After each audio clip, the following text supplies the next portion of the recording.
Hello everybody, welcome back to the Vinyl Junkie Record Shop. My name is Mike and today it is July 5th. Well, it was where I'm at now. It's a little bit into July 6th, but somewhere in this great country, out on the west coast, it is still July 5th. And July 5th has, in addition to being the day after American Independence Day, hope everybody had a great holiday.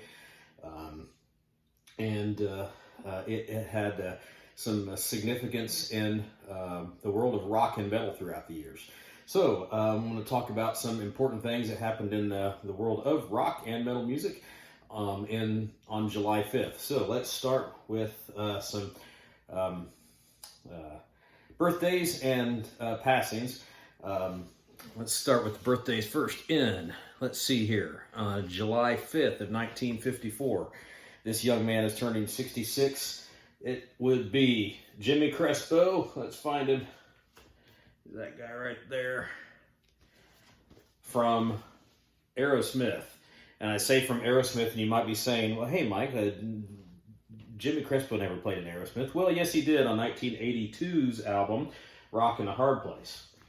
And the reason that Jimmy Crespo played on this album is because... let's see here. Who else played on here? Yeah, Rick Duffy played second guitar. So it was the first Aerosmith album, without Brad Whitford or let me get this right. Make sure without Brad Whitford or Joe Perry playing on it.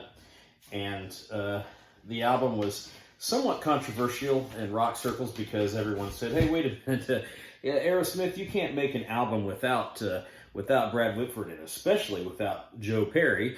And Steven Tyler and Tom Hamilton and Joey Kramer and recruited Stephen Crespo and Rick Duffy, and they all collectively said, hold our beers. And they gave us Rockin' a Hard Place. And I'm going to show you this came out after Joe Perry left the band.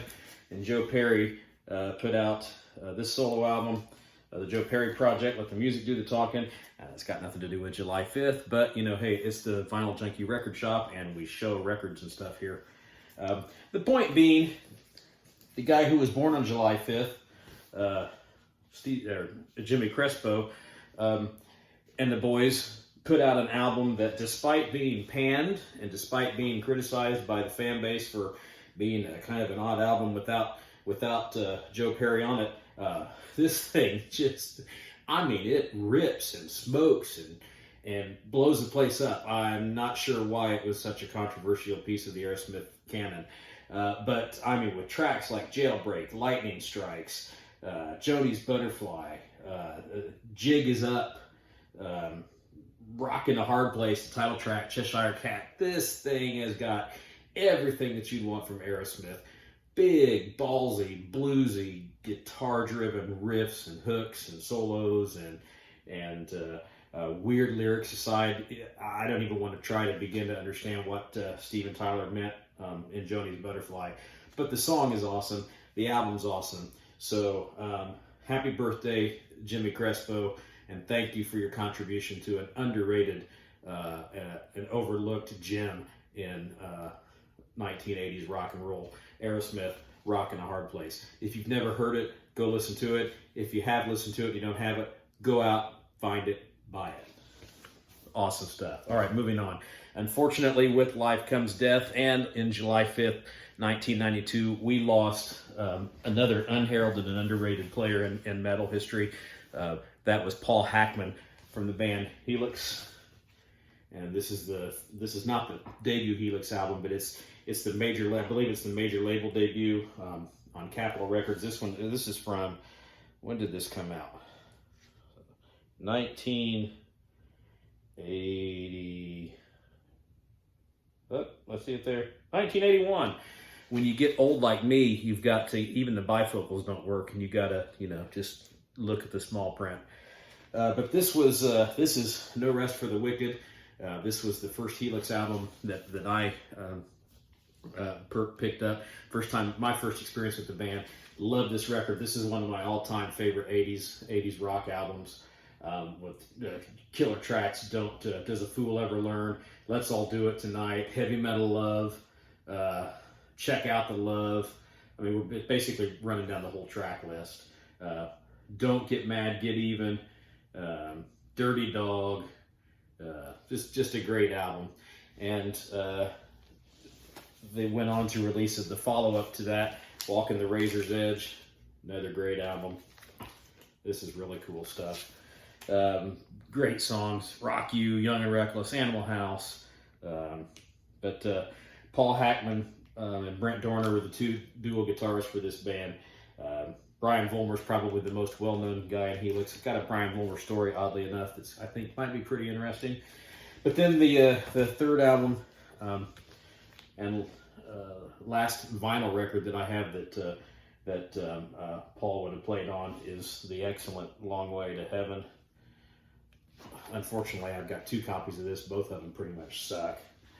So I have a remastered CD. I should have brought it out, a remastered CD version. It's got like the CD looks like a vinyl record. It's kind of meant to be a throwback to the vinyl experience with the digital sound quality of CD.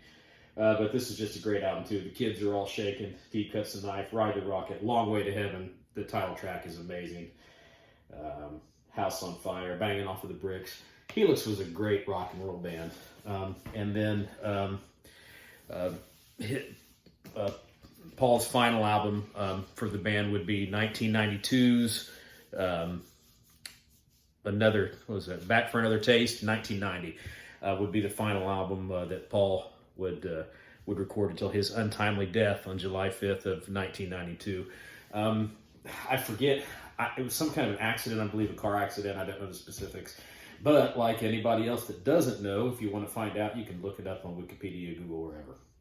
Okay, so those were a couple of births, deaths. Let's talk about some notable rock and metal releases on July 5th. And let's start with, in 1984, July 5th of 1984, we got one of the finest, most ferocious, groundbreaking, I'll call it thrash metal, even though it's debatable.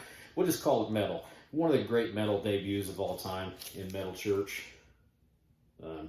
If you're a fan of heavy metal, this album needs no introduction. But if you're not real familiar with Metal Church was one of those bands. This album was released in, again, I've got to do the fine print. Let's take it out of here and show you. This is the vintage. This is the OG vinyl right here. Back when you didn't get any kind of liner notes, you just got a cheap, crappy sleeve. But there's the original pressing of Metal Church, 1985. This actually might be kind of highly sought after. The record shop is happy to have this one in the collection. But Metal Church was a band that they were from Seattle, so they played a very aggressive, crunchy kind of metal that didn't quite fit into the category of thrash, but it was a little bit heavier and more raw and a little more speedy than traditional metal at the time. So it kind of fit very nicely into that category of what would become American power metal, where speed was a component, but it wasn't just breakneck speed. Like early Slayer. You weren't going to get that, but it wasn't dirty and fuzzy like Venom, but it wasn't all straight anthemic or arena metal style like Judas Priest and Iron Maiden. It was right in between that, and I think they really helped create that niche of American power metal. But anyway, one of the greatest metal albums of all time in Metal Church. And then to close out this video, I'm going to talk about what I think is a very interesting thing. We'll call this the thrash metal trifecta. But on July 5th of 1988 was a monumental day in heavy metal because we saw the release of 3 of the finest thrash albums to ever grace the earth. And we'll just kind of we'll go maybe in sequence of well-knownness, I guess.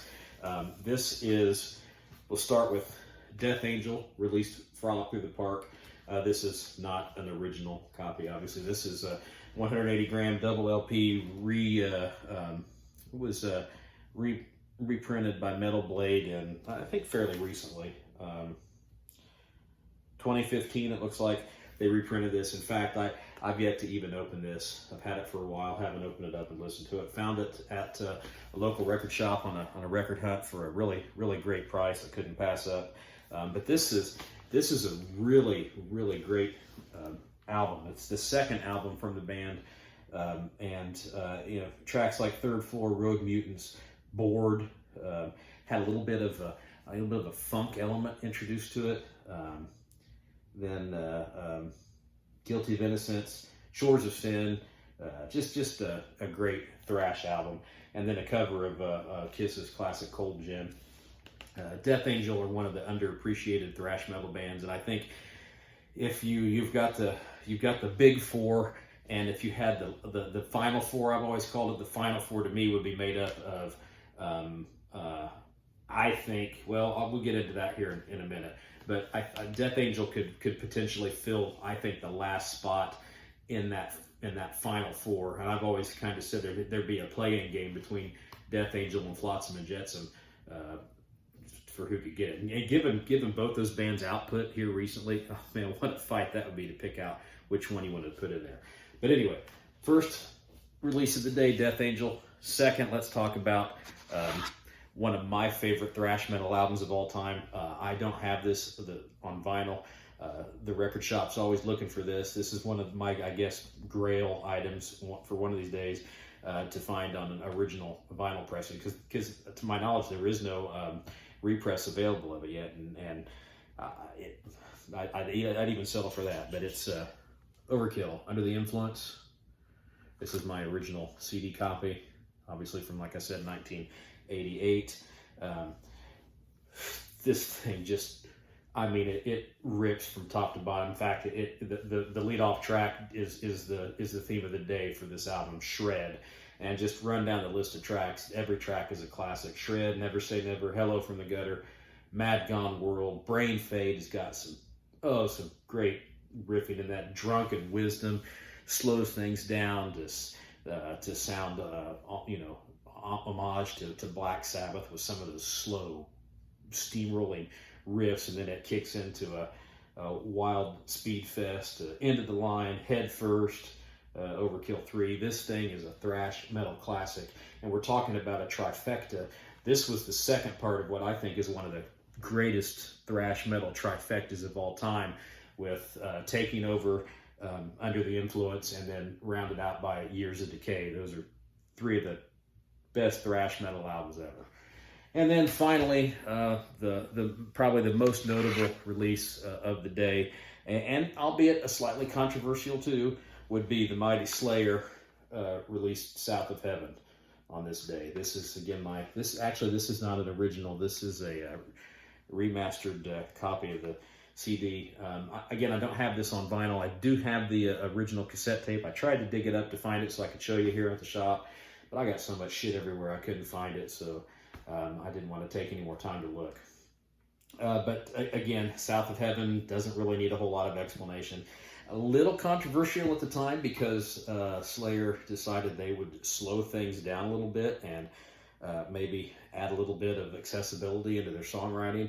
And what you get with South of Heaven is a final product that does, I won't say it sacrifices speed, but it trades speed for a little more song crafting, and the end result is nothing less ferocious or less nasty or less evil than what you got. But you had slower tracks, like this title track, South of Heaven, Silent Scream. Had a little, Silent Scream sped things up, but Live Undead, Behind the Crooked Cross, great riffing in that. Mandatory Suicides, just some of the slowed down riffing on this album is really what I, as a Slayer fan at the time, kind of really enjoyed, because my first experience with Slayer was the album Hell Awaits, and I remember hearing that for the first time really like the heaviest music I had been, used to was Iron Maiden or Judas Priest. And then, we bought, I remember my buddy and I, we bought Slayer Hell Awaits, played that. And I remember it kind of started off a little bit slow, and then it got into that intro of the intro mid section of the intro to Hell Awaits. And what this is awesome. Going on and on. That is a kind of metal riffing that just melted my mind. And then all of a sudden it broke into the thrash riff. And I remember thinking, oh my God, what is this dark, terrible noise? And it was glorious. But I always prefer the slower riffing, the mid-pace riffing. I'm a fan of the mosh riff, the mid-pace riff. I don't want to call it a breakdown because that sounds kind of too punkish and crossoverish. But man, mid-pace thrash riffing, there's nothing heavier than that. And I think that's why South of Heaven was somewhat controversial. But as groundbreaking of a release as its predecessor,